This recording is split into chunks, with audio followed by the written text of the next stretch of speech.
Hi friends, कैसे हैं आप सब। एक बार फिर से आपका स्वागत है आपके अपने यूट्यूब चैनल हक आपका। तो फ्रेंड्स, जैसे कि आप सब जानते हैं, हम अपने प्रैक्टिस सेट कर रहे हैं सीटेट के प्रैक्टिस सेट।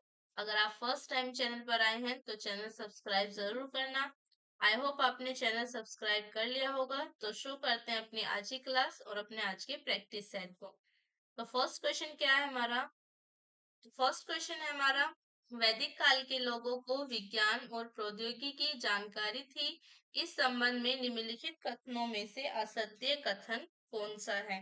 इसमें से आपको असत्य कथन बताना है इस संबंध में कि वैदिक काल के लोगों को विज्ञान और प्रौद्योगिकी की जानकारी थी। वे त्रिभुज का क्षेत्रफल तथा वृत्तों के बराबर वर्ग बनाना जानते थे। उन्हें शून्य की जानकारी थी। वे लोग घनमूल वर्गमूल से परिचित थे। उन्हें ग्रहों नक्षत्रों आदि की जानकारी नहीं थी। तो करेक्ट आंसर क्या होगा यहाँ पर आपका? ऑप्शन डी हो जाएगा करेक्ट आंसर। उन्हें ग्रहों और नक्षत्रों आदि की जानकारी नहीं थी। तो आपको ऑप्शन डी हो जाएगा करेक्ट आंसर। ये आपके सत्य नहीं है। सॉरी, ये आपका असत्य कथन है, यानी कि आपका सत्य नहीं है। तो ऑप्शन डी यहाँ पर हो जाएगा करेक्ट आंसर। नेक्स्ट क्वेश्चन पे आएंगे। नेक्स्ट क्वेश्चन क्या है हमारा? नेक्स्ट है, मनुष्य स्वयं अपने भाग्य का निर्णायक है। कोई देवी देवता या ईश्वर नहीं। ये आपके किससे संबंधित है? ये कथन आपके किससे संबंधित है? महात्मा बुद्ध से, महावीर स्वामी से, पार्श्वनाथ से या आपके उपाली से। तो ये कथन जो है आपका कि मनुष्य स्वयं अपने भाग्य का निर्णायक है, कोई देवी देवता या ईश्वर नहीं। तो ये कथन आपके संबंधित है किससे? महात्मा गांधी से। ये कथन किसका है? आपके महात्मा गांधी का है। तो करेक्ट आंसर क्या हो जाएगा यहाँ पर? आपका ऑप्शन ए हो जाएगा करेक्ट आंसर। नेक्स्ट क्वेश्चन पे आएंगे। नेक्स्ट क्वेश्चन क्या है हमारा? नेक्स्ट है, महान गुप्त शासक ने विभिन्न प्रकार के कलात्मक सिक्कों का प्रचलन किया था। भारत के मध्यवर्ती भाग में चांदी के सिक्कों को सर्वप्रथम किसने प्रारंभ किया था? गुप्त शासकों ने आपके विभिन्न प्रकार के कलात्मक सिक्कों का प्रचलन किया। और भारत के मध्यवर्ती भाग में चांदी के सिक्कों को सर्वप्रथम किसने प्रारंभ किया था? चंद्रगुप्त द्वितीय ने, समुद्रगुप्त ने, कुमार गुप्त ने या आपके स्कंद गुप्त ने। तो भारत के मध्यवर्ती भाग में चांदी के सिक्कों का सर्वप्रथम प्रारंभ जो क्या था, चांदी के सिक्कों को किसने चलाया था आपके? वो चलाया था कुमार गुप्त ने। तो करेक्ट आंसर क्या हो जाएगा यहाँ पर? आपका ऑप्शन सी हो जाएगा करेक्ट आंसर। भारत के मध्यवर्ती भाग में चांदी के सिक्कों को सर्वप्रथम किसने प्रारंभ किया था? कुमार गुप्त ने प्रारंभ किया था। तो ऑप्शन सी यहाँ पर हो जाएगा आपका करेक्ट आंसर। नेक्स्ट क्वेश्चन पे आएंगे। नेक्स्ट क्वेश्चन क्या है हमारा? नेक्स्ट है, चोल शासक राजेंद्र प्रथम द्वारा उत्तर भारत यानी कि विशेष रूप से बंगाल के विरुद्ध सैनिक अभियान करने के पीछे मुख्य उद्देश्य था। चोल शासक जो आपके राजेंद्र प्रथम था, उसके द्वारा उत्तर भारत यानी कि विशेष रूप से आपके बंगाल के विरुद्ध सैनिक अभियान करने के पीछे मुख्य उद्देश्य था। क्या उद्देश्य था उसका? चोल शक्ति को साबित करना, गंगा घाटी को विजित करना, अपनी पराजय का प्रतिशोध लेना, या नेक्स्ट है आपका साम्राज्य विस्तार की आपकी साम्राज्य विस्तार की आकांक्षा। साम्राज्य साम्राज्य विस्तार की आकांक्षा। ओके। तो करेक्ट आंसर क्या होगा यहाँ पर आपका? करेक्ट आंसर हो जाएगा यहाँ पर आपका ऑप्शन ए, चोल शक्ति को साबित करना। चोल शासक राजेंद्र प्रथम जो था, उसने उत्तर भारत यानी कि विशेष रूप से आपके बंगाल के विरुद्ध जो सैनिक अभियान किया था, उसके पीछे उसका मुख्य उद्देश्य केवल और केवल चोल शक्ति को साबित करना था। तो करेक्ट आंसर क्या हो जाएगा यहाँ पर? आपका ऑप्शन ए हो जाएगा करेक्ट आंसर। बाकी नेक्स्ट क्वेश्चन पे आते हैं। नेक्स्ट क्वेश्चन क्या है हमारा? तो नेक्स्ट क्वेश्चन है, दक्षिण भारत के समकालीन नयनारों तथा अलवारों के संबंध में कौन सा कथन सत्य नहीं है? तो दक्षिण भारत के समकालीन नयनार और अलवार संत जो थे, उनके संबंध में कौन सा कथन यहाँ पर सत्य नहीं है? कौन सा कथन आपका सही नहीं है? मतलब कौन सा कथन आपका गलत है? तो क्या क्या कथन दिए गए हैं यहाँ पर आपको? वे कठोर संयमित जीवन में विश्वास रखते थे। वे धर्म को ईश्वर तथा भक्त के बीच प्रेम पर आधारित एक जीवन बंधन मानते थे। जीवन बंधन मानते थे। उन्होंने सामान्य जनों द्वारा प्रयुक्त भाषा का प्रयोग किया। उन्होंने सामान्य जनों द्वारा प्रयुक्त भाषा का प्रयोग किया। वे जातिगत असमानताओं के विरोधी थे। तो यहाँ पर जो आपका करेक्ट आंसर होगा, जो कथन आपका सही नहीं है, वो है आपका ऑप्शन ए। वे कठोर संयमी जीवन में विश्वास रखते थे। नयनार और अलवार संत जो थे आपके दक्षिण भारत के समकालीन नयनार तथा अलवार संत जो हैं उनके संबंध में आपका ये कथन सही नहीं है कि वे कठोर संयमी जीवन में विश्वास रखते थे। तो करेक्ट आंसर क्या हो जाएगा यहाँ पर आपका ऑप्शन ए हो जाएगा करेक्ट आंसर। नेक्स्ट क्वेश्चन पे आते हैं। नेक्स्ट क्वेश्चन क्या है हमारा? तो नेक्स्ट क्वेश्चन है, पृथ्वी पर ताजा जल सर्वाधिक मात्रा में कहाँ पर पाया जाता है? तो पृथ्वी पर आपकी ताजा जल सर्वाधिक मात्रा में कहाँ पर पाया जाता है? महासागरों में, बर्फ टोप यानी कि आइस कैप तथा हिमनदों में, जल भर में एक्वीफायर में, या आपके सतही जल यानी कि सरफेस वाटर में। करेक्ट आंसर क्या हो जाएगा यहाँ पर आपका? पृथ्वी पर ताजा जल आपके सर्वाधिक मात्रा में पाया जाता है आइस कैप और आपके ग्लेशियर्स में यानी कि बर्फ टोप तथा आपके हिमनदों में। तो करेक्ट आंसर क्या होगा यहाँ पर आपका? ऑप्शन बी हो जाएगा यहाँ पर करेक्ट आंसर। तो करेक्ट आंसर क्या है यहाँ पर आपका? ऑप्शन बी हो जाएगा करेक्ट आंसर। पृथ्वी पर ताजा जल यानी कि फ्रेश वाटर सर्वाधिक मात्रा में बर्फ टॉप आइस कैप्स तथा हिमनद यानी कि ग्लेशियर्स में पाया जाता है। पृथ्वी के कुल ताजे पानी का लगभग आपके 68 से 70% से अधिक हिस्सा आपके अंटार्कटिका और ग्रीनलैंड जैसे ध्रुवीय क्षेत्रों में ग्लेशियर और बर्फ की चादरों के रूप में जमा है। तो करेक्ट आंसर क्या होगा यहाँ पर आपका? ऑप्शन बी हो जाएगा करेक्ट आंसर।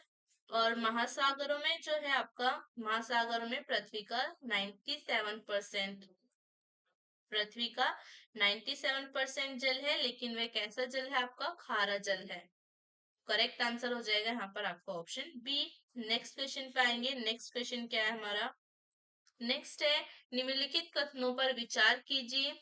क्या क्या कथन दिए गए हैं यहाँ पर आपको? राजस्थान में मैंगनीज ऐसे की खानें बांसवाड़ा तथा उदयपुर में पाई जाती हैं। नेक्स्ट है आपका, आंध्र प्रदेश में मैंगनीज अयस्क विशाखापत्तनम में पाया जाता है। उपरोक्त कथनों में से कौन सा है, कौन से आपके सही हैं? तो यहाँ पर बताना है कि आपको कौन से कथन आपके सही हैं। तो यहाँ पर आपका पहला कथन भी सही है, राजस्थान में मैंगनीज अयस्क की खानें बांसवाड़ा तथा उदयपुर में पाई जाती हैं। और नेक्स्ट आपका सेकंड भी सही है, आंध्र प्रदेश में मैंगनीज अयस्क विशाखापत्तनम में पाया जाता है। तो करेक्ट आंसर क्या हो जाएगा यहाँ पर आपका? ऑप्शन सी हो जाएगा करेक्ट आंसर, यानी कि आपका एक और दो दोनों ही आपके सही हैं। दोनों कथन यहाँ पर आपके सही हैं, तो ऑप्शन सी होगा करेक्ट आंसर। नेक्स्ट क्वेश्चन पे आएंगे। नेक्स्ट क्वेश्चन क्या है हमारा? यह मोटर वाहन उद्योग और लोहा एवं इस्पात उद्योग से जुड़ा है, क्योंकि यह लोहे व इस्पात का इस्तेमाल करता है। यहाँ का मोटर वाहन उद्योग संसार के अग्रणी उद्योगों में से एक है। ये कथन आपके किससे संबंधित है? डेट्रॉइट से, ओसाका से, अहमदाबाद से, या आपके जमशेदपुर से? तो करेक्ट आंसर होगा यहाँ पर आपका ऑप्शन ए। ये कथन आपके किससे संबंधित है? डेट्राइट से संबंधित है। यह डेट्राइट जो है यह आपके मोटर वाहन उद्योग और लोहा एवं इस्पात उद्योग से जुड़ा है, क्योंकि यह लोहे व इस्पात का इस्तेमाल करता है। यहाँ का मोटर वाहन उद्योग जो है ये संसार के अग्रणी उद्योगों में से एक है। तो करेक्ट आंसर हो जाएगा आपको ऑप्शन ए। ये कथन आपके डेट्राइट से संबंधित है। नेक्स्ट क्वेश्चन पे आएंगे। नेक्स्ट क्वेश्चन क्या है हमारा? जो पर्वत श्रेणी अन्य से भिन्न है वह है। इन पर्वत श्रेणियों में से आपकी एक भिन्न पर्वत श्रेणी कौन सी है? आल्प्स है, एंडीज है, अल्पेशियन है, या आपका हिमालय है? तो करेक्ट आंसर क्या होगा यहाँ पर आपका? ऑप्शन सी हो जाएगा करेक्ट आंसर। अल्पेशियन जो है ये आपके इन पर्वत श्रेणियों से भिन्न है। तो करेक्ट आंसर होगा यहाँ पर आपका ऑप्शन सी। इन पर्वत श्रेणियों के बीच जो आपके अंतर है वो उनकी आयु और निर्माण का समय है। अल्पेशियन क्या है? अल्पेशियन एक प्राचीन वलित पर्वत श्रेणी है। अल्पेशियन एक प्राचीन वलित पर्वत श्रेणी है। एक प्राचीन वलित पर्वत श्रेणी है, यानी कि ओल्ड फोल्ड माउंटेन है। बाकी आपकी आल्प्स, एंडीज और हिमालय ये क्या है, आपकी युवा वलित पर्वत है। ये आपकी तीनों जो है आल्प्स, एंडीज और हिमालय, ये आपकी युवा वलित पर्वत है। तो करेक्ट आंसर यहाँ पर होगा आपके ऑप्शन सी, अल्पेशियन इनसे आपके भिन्न है। तो करेक्ट आंसर हो जाएगा आपका ऑप्शन सी। नेक्स्ट क्वेश्चन पे आएंगे। नेक्स्ट क्वेश्चन क्या है हमारा, नेक्स्ट है निम्नलिखित में से अगाडिया समुदाय कौन सा है। तो इसमें से आपके अगाडिया समुदाय कौन सा है, आंध्र प्रदेश का परंपरागत ताड़ी निकालने वाला समुदाय, महाराष्ट्र का परंपरागत मत्स्य समुदाय, कर्नाटक का परंपरागत रेशम बुनकर समुदाय, या आपके गुजरात का परंपरागत लवण पटल श्रमिक समुदाय। तो करेक्ट आंसर क्या हो जाएगा यहाँ पर आपका ऑप्शन डी हो जाएगा करेक्ट आंसर। ऑप्शन डी हो जाएगा यहाँ पर आपका करेक्ट आंसर। गुजरात का परंपरागत लवण पटेल श्रमिक समुदाय है। अगाड़िया या आपके अगाड़िया गुजरात के कच्छ के रण में रहने वाला एक पारंपरिक समुदाय है जो सदियों से नमक उत्पादन के कार्य में लगा हुआ है। तो करेक्ट आंसर होगा यहाँ पर आपका ऑप्शन डी। नेक्स्ट क्वेश्चन पे आएंगे। नेक्स्ट क्वेश्चन क्या है हमारा, नेक्स्ट क्वेश्चन है भारत का संविधान गणतंत्रीय है। भारत का संविधान गणतंत्रीय है क्योंकि वयस्क मताधिकार का उपबंध करता है, मूल अधिकारों का समावेश करता है, कोई वंशागत तत्व नहीं रखता है, या नेक्स्ट है आपका एक निर्वाचित संसद का उपबंध करता है। करेक्ट आंसर क्या होगा यहाँ पर आपका ऑप्शन डी हो जाएगा करेक्ट आंसर। ये आपके एक निर्वाचित संसद का उपबंध करता है। ऑप्शन डी होगा यहाँ पर आपका करेक्ट आंसर। भारत का संविधान गणतंत्रीय है क्योंकि यह एक निर्वाचित संसद का उपबंध करता है। तो ऑप्शन डी हो जाएगा करेक्ट आंसर। नेक्स्ट क्वेश्चन पे आएंगे। नेक्स्ट क्वेश्चन क्या है हमारा, भारत में रहने वाला ब्रिटिश नागरिक दावा नहीं कर सकता। भारत में रहने वाला कोई ब्रिटिश नागरिक आपकी किस चीज का दावा नहीं कर सकता, विधि के समक्ष समता के अधिकार का, जीवन और व्यक्तिगत स्वतंत्रता की सुरक्षा के अधिकार का, व्यापार और व्यवसाय की स्वतंत्रता के अधिकार का, धर्म की स्वतंत्रता के अधिकार का। तो करेक्ट आंसर क्या होगा यहाँ पर आपका ऑप्शन सी हो जाएगा यहाँ पर आपका करेक्ट आंसर। व्यापार और व्यवसाय की स्वतंत्रता के अधिकार का दावा वो नहीं कर सकता। भारत में कोई आपके ब्रिटिश नागरिक है तो वो आपके व्यापार और व्यवसाय की स्वतंत्रता के अधिकार का दावा नहीं कर सकता। तो करेक्ट आंसर क्या हो जाएगा यहाँ पर आपका ऑप्शन सी हो जाएगा करेक्ट आंसर।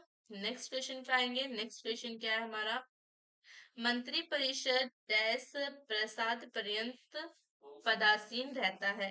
तो ये किसके प्रसाद पर्यंत पदासीन रहता है, आपके राष्ट्रपति के, लोकसभा के, प्रधानमंत्री के, या आपके राज्यसभा के। तो करेक्ट आंसर होगा आपका ऑप्शन ए राष्ट्रपति के। मंत्रिपरिषद राष्ट्रपति के प्रसाद पर्यंत पदासीन रहता है और इसका भारतीय संविधान के अनुच्छेद 75(2) के अनुसार मंत्रिपरिषद के सदस्य यानी कि मंत्री जो होते हैं ये राष्ट्रपति के प्रसाद पर्यंत पद धारण करते हैं, यानी कि राष्ट्रपति उन्हें किसी भी समय बर्खास्त कर सकता है। तो करेक्ट आंसर होगा आपका ऑप्शन ए। और सामूहिक रूप से मंत्रिपरिषद लोकसभा के प्रति जवाबदेह होती है। तो करेक्ट आंसर हो जाएगा आपको ऑप्शन ए। और ये आता है आपके अनुच्छेद 75(2) के तहत। इसका प्रावधान आपके अनुच्छेद 75(2) के तहत आता है। तो करेक्ट आंसर हो जाएगा यहाँ पर आपका ऑप्शन ए राष्ट्रपति के। नेक्स्ट क्वेश्चन पे आएंगे। नेक्स्ट क्वेश्चन क्या है हमारा, यदि किसी राज्य विधान परिषद का सभापति अपने पद से त्याग पत्र देना चाहे तो वह अपना त्याग पत्र किसको देगा। अगर आपके राज्य विधान परिषद का सभापति अपने पद से त्याग पत्र देना चाहता है तो वो अपना त्याग पत्र किसको देगा, मुख्यमंत्री को, राज्यपाल को, प्रधानमंत्री को, या आपके राष्ट्रपति को। तो करेक्ट आंसर क्या होगा यहाँ पर आपका ऑप्शन बी होगा करेक्ट आंसर, राज्यपाल को। ऑप्शन बी आपका करेक्ट आंसर हो जाएगा। यदि किसी राज्य विधान परिषद का सभापति अपने पद से त्याग पत्र देना चाहता है तो वो अपना त्याग पत्र देगा राज्यपाल को। तो करेक्ट आंसर क्या हो जाएगा यहाँ पर आपका? ऑप्शन बी हो जाएगा करेक्ट आंसर। नेक्स्ट क्वेश्चन पे आएंगे। नेक्स्ट क्वेश्चन क्या है हमारा? पंचायती राज व्यवस्था की संरचना किस स्तर पर आधारित है? गांव, जिला एवं राज्य, गांव, तहसील एवं राज्य, नेक्स्ट आपका गांव, प्रखंड और जिला, गांव, अंचल एवं राज्य। तो करेक्ट आंसर होगा यहाँ पर आपका ऑप्शन सी, गांव, प्रखंड और जिला। पंचायती राज व्यवस्था की संरचना आपके किस स्तर पर आधारित है? गांव, प्रखंड और जिला, इसके आपके स्तर पर ये आधारित है। तो करेक्ट आंसर क्या होगा यहाँ पर आपका? ऑप्शन सी हो जाएगा करेक्ट आंसर। नेक्स्ट क्वेश्चन पे आएंगे। नेक्स्ट क्वेश्चन क्या है हमारा? निम्नलिखित में से कौन सा सामान्यतः मूल उद्योगों में नहीं आता है? इसमें से आपका कौन सा सामान्यतः मूल उद्योगों में से नहीं आता? खान एवं धातु कर्म उद्योग, प्रतिरक्षा उद्योग, मशीनरी उद्योग या आपका लघु वाहन उद्योग। तो करेक्ट आंसर क्या होगा यहाँ पर आपका? ऑप्शन डी हो जाएगा करेक्ट आंसर, लघु वाहन उद्योग। ये आपके मूल उद्योगों में नहीं आता है। तो करेक्ट आंसर हो जाएगा यहाँ पर आपका ऑप्शन डी। नेक्स्ट क्वेश्चन पे आएंगे। नेक्स्ट क्वेश्चन क्या है हमारा? नेक्स्ट है कोटा क्या है? कोटा क्या है? आयात में लगाए गए कर, पूंजीगत पदार्थ का आयात, आयात की मात्रा की सीमा या निर्यात की मात्रा की सीमा। तो करेक्ट आंसर क्या होगा यहाँ पर आपका? कोटा क्या है? तो कोटा है आपके आयात की मात्रा की सीमा। ऑप्शन सी आपका करेक्ट आंसर हो जाएगा। आयात की मात्रा की सीमा आपकी कोटा है। तो करेक्ट आंसर आपका ऑप्शन सी हो जाएगा। नेक्स्ट क्वेश्चन पे आएंगे। नेक्स्ट क्वेश्चन क्या है हमारा? राजकोषीय घाटे और बजटीय घाटे का अंतर किसके बराबर होता है? राजस्व घाटा, सार्वजनिक ऋण, मूल्यह्रास या आपके प्राथमिक घाटा। तो करेक्ट आंसर क्या होगा आपका? राजकोषीय घाटे और बजटीय घाटे का अंतर बराबर होता है आपके सार्वजनिक ऋण के। तो ऑप्शन बी यहाँ पर आपका करेक्ट आंसर हो जाएगा। राजकोषीय घाटा और बजटीय घाटे का अंतर आपके सार्वजनिक ऋण के बराबर होता है। तो ऑप्शन बी आपका करेक्ट आंसर हो जाएगा। नेक्स्ट क्वेश्चन पे आएंगे। नेक्स्ट क्वेश्चन क्या है हमारा? भारत में मुद्रास्फीति मापी जाती है। भारत में मुद्रास्फीति आपके किसके द्वारा मापी जाती है? थोक मूल्य सूचकांक के द्वारा। नेक्स्ट है आपका शहरी गैर श्रमिकों के लिए उपभोक्ता मूल्य सूचकांक द्वारा।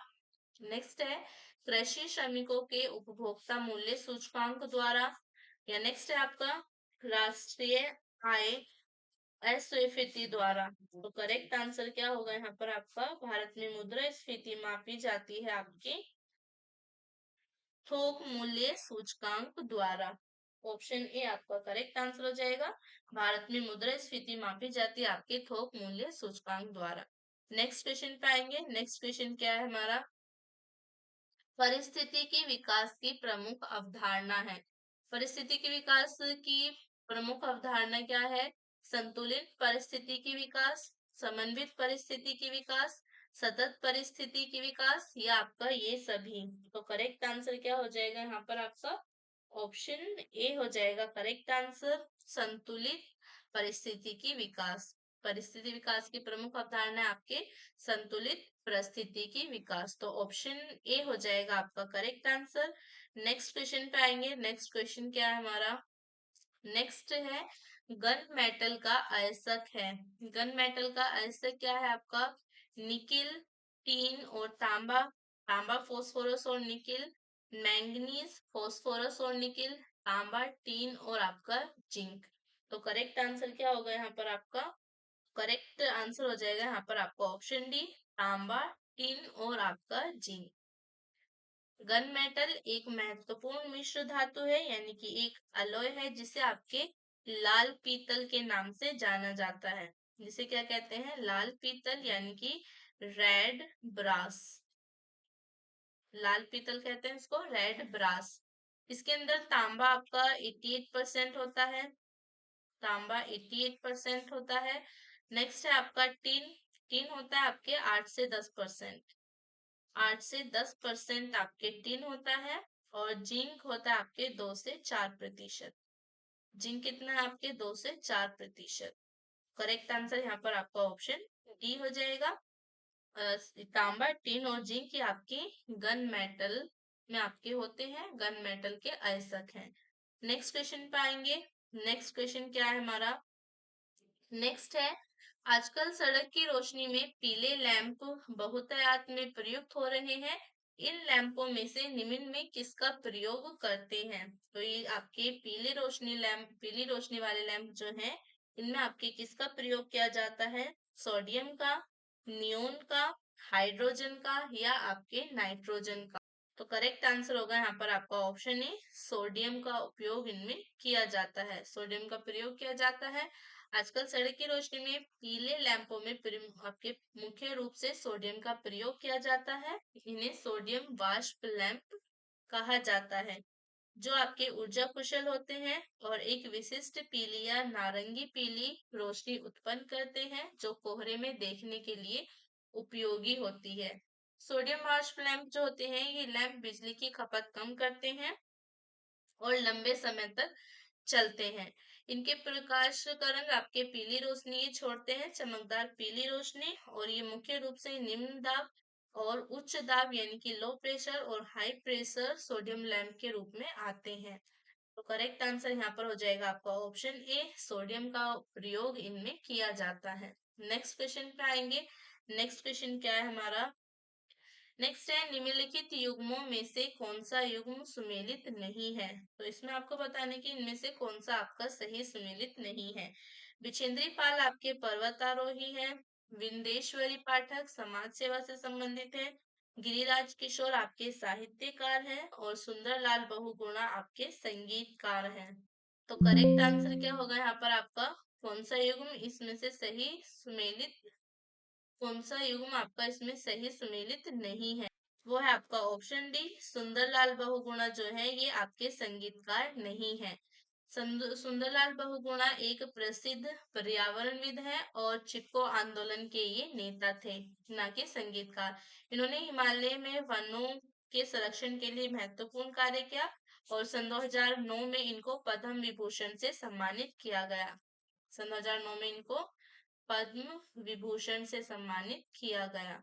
तो करेक्ट आंसर होगा यहाँ पर आपका ऑप्शन डी। पिछेंद्री पाल आपके पर्वतारोही हैं, माउंट एवरेस्ट पर चढ़ने वाली पहली भारतीय महिला पर्वतारोही हैं। विंदेश्वरी पाठक आपके समाज सेवा से संबंधित हैं और गिरिराज किशोर ये आपके साहित्यकार हैं।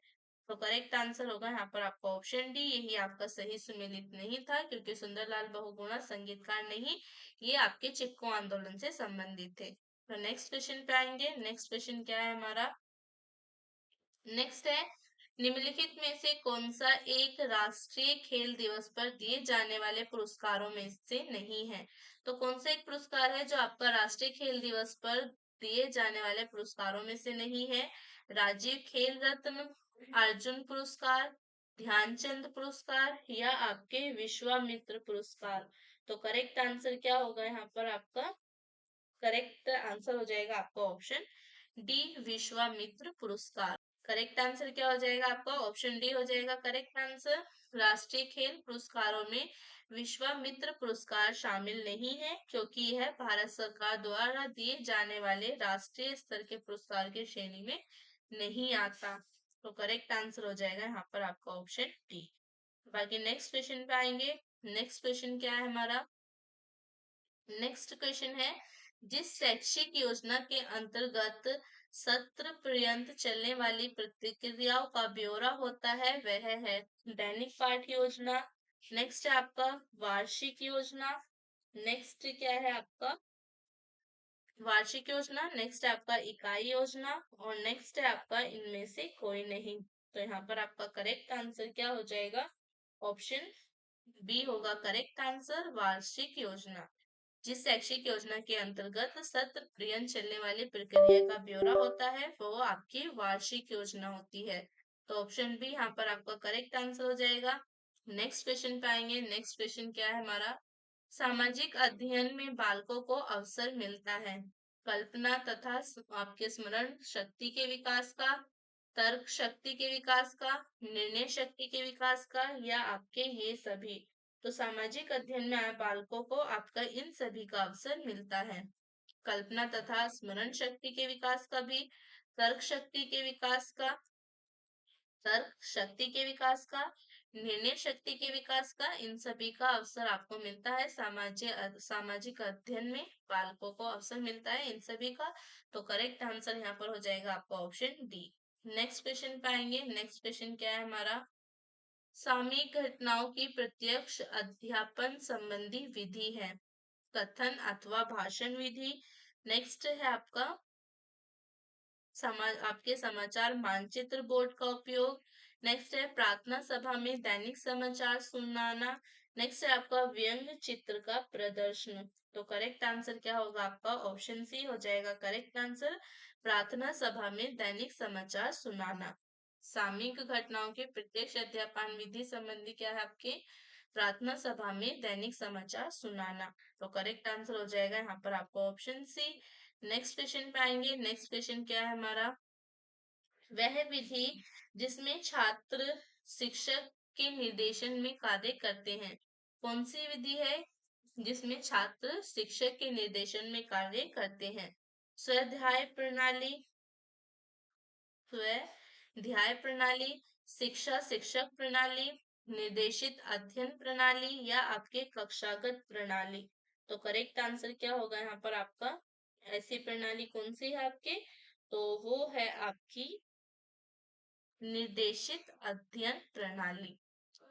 निर्देशित अध्ययन प्रणाली वह विधि है जिसमें छात्र शिक्षक के निर्देशन में कार्य करते हैं।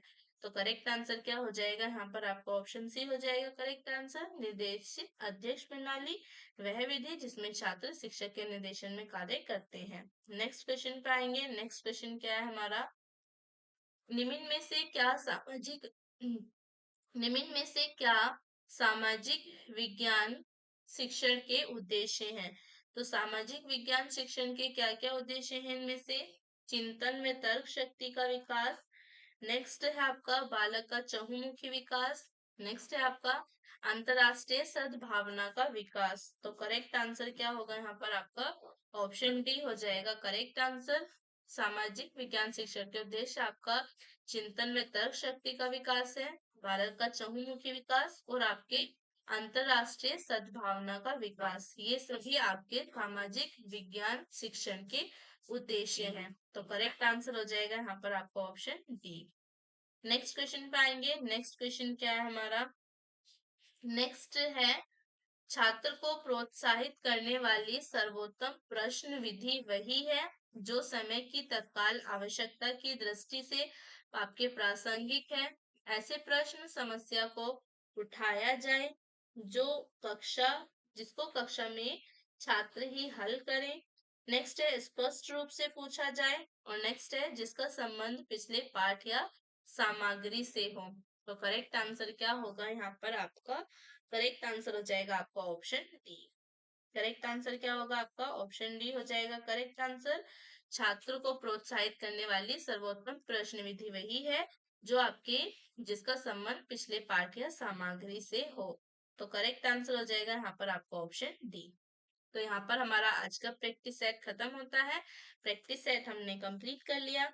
आई होप आपको अच्छा लगा होगा। तो क्लास को लाइक करना, शेयर करना और कमेंट कर जरूर बताना कैसा लगा आज का प्रैक्टिस सेट, कैसे थे आज के क्वेश्चंस।